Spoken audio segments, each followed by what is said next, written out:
Então, eu acho que esse é um caminho mais seguro, né? Eu acho que a gente vai ter que ter muita coragem nesse período que começa para continuar com essa produção. E muita tranquilidade, porque, de novo, a gente vai ter que exercer esse diálogo, né? O Ipiranga, você bem conhece, tem de Heliópolis a associação comercial, com toda a gama de grupos sociais ali. O Museu Paulista não pode ser um museu só de um lado, né? Ele tem que falar a todos, tem que falar a todos, né? Mas ele tem que se assumir de um lugar, que é esse lugar da reflexão crítica. Nós produzimos conhecimento histórico sobre a sociedade de alguns pontos, então nós temos que evidenciar isso, né? Eu acho que é um pouco o nosso papel.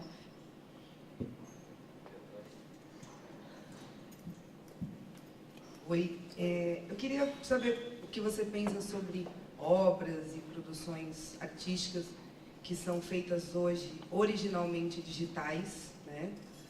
Acervos que são pensados digitalmente, e também sobre a digitalização dos acervos, como, por exemplo, esse projeto do Google, o Google Art and Culture, que ele registra, né, a exposição e faz uma exposição virtual.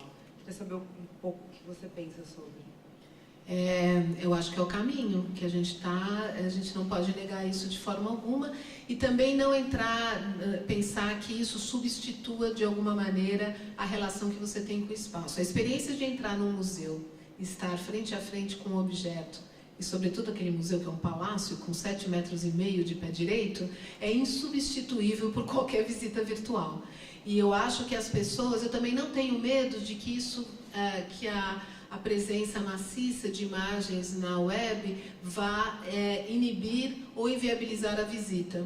Não acredito nisso, porque as pessoas ainda precisam do contato humano e das relações presenciais. Então, eu acho pelo contrário. Eu sou bem otimista de pensar que você divulga o acervo e acaba de alguma maneira convidando para uma relação presencial. Acervos nato-digitais, isso é um grande desafio para qualquer um que está lidando com acervos hoje, porque a escala mudou completamente, né? Esses mesmos problemas que eu apontei na minha fala inicial, de como guardar, de como referenciar, eles se multiplicam. Existe uma ilusão, com imagem isso é muito típico, você fotografa muito um espetáculo de dança. Aí você fica assim, o espetáculo tem 1.400 imagens. Aí você fala, ótimo, vou armazenar tudo, né? Aí você não tem espaço para armazenar tudo. Aí você fala, nossa, mas eu não tenho espaço para armazenar tudo, como que eu faço? Porque antes você não tinha tanta imagem, era menos, então isso não era talvez um problema. O mundo é edição, o mundo é edição. A memória é edição, né? Sabemos isso. A memória é edição, é escolha. Agora, o que precisa estar claro? Quais são os critérios para você fazer isso? Você tem que ter os critérios claros, você tem que ter os padrões, e aí você assume o que você fez, porque não dá para guardar todas as imagens do mundo. Só que hoje se produz muito. É quase uma recompensa do que você não vive, você reproduz do ponto de vista imagético. Então, esse desafio, eu acho que é o desafio que a gente tem. Se nós já tivemos no passado um desafio em não ter os registros, hoje a gente tem o excesso de registro. E outra, pensar, eu acho que assim, o custo, né? Pouco se pensa sobre o custo.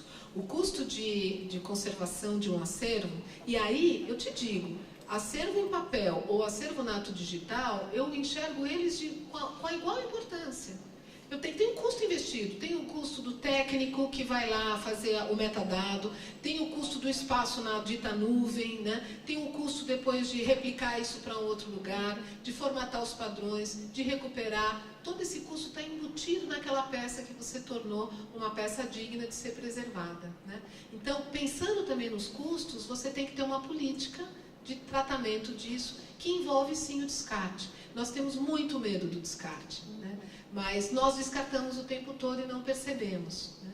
E a memória é um processo de seleção também. Então, é isso, novamente, quando a gente fala em política de acervo, a gente está falando sempre de um lugar que você escolhe e de parâmetros e critérios que você estabelece. Então, eu acho que isso... E esse é um desafio que eu acho que todas as instituições hoje estão enfrentando, né, com uma produção nato digital. Com a digitalização já é uma realidade para os museus há muito tempo. E para os seus bancos online, seus catálogos online. O Museu Paulista tem, várias instituições têm. O que eu acho que hoje também é uma novidade incrível, e eu particularmente estou muito estimulada por essas novas perspectivas, até porque eu não sei muito bem quais são os desdobramentos, né? São com as plataformas Wiki. Menos com o Google. O Google, eu acho que ele tem lá um papel, mas ele ainda é uma coisa que ainda está é mais fechada. As wikis, né, a família Wiki, Wikiglam, Wikipedia, Wikidata, elas trazem hoje uma dimensão de difusão dos acervos que nós não conhecíamos antes. E é muito impressionante. O Museu Paulista, nós temos uma parceria com um professor, com o Neuromati, que é um CEPID do Instituto de Matemática, e ele é também professor da Casper Liber. Nós subimos todo o nosso acervo em domínio público de pinturas e fotografias para a Wiki, para uma Wikiglam, que é Galleries, Libraries, Archives and Museums.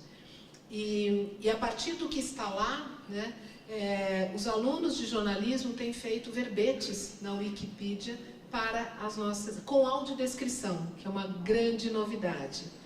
E isso é assim, a gente pensa, muitas vezes, todo mundo olha o Wikipedia, né? Mas todo mundo tem um pouco aquele, você não vai olhar, né?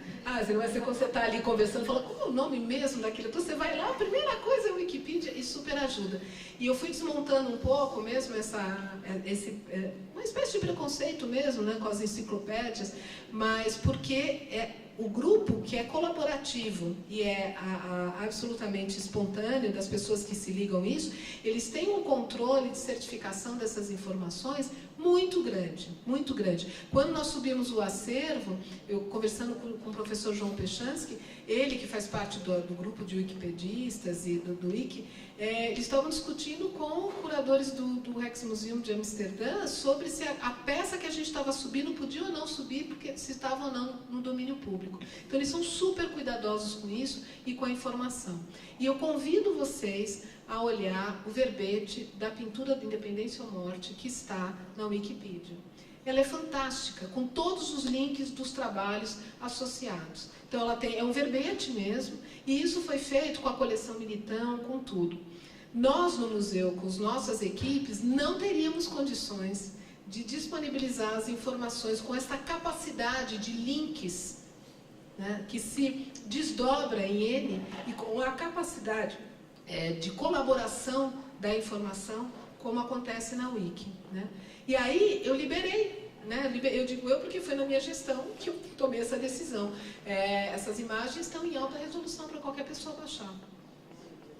Né? Então, e isso é uma tendência no mundo, né? Uma vez que está em domínio público, é isso. Isso vai esvaziar os museus, tira o valor agregado dessas peças.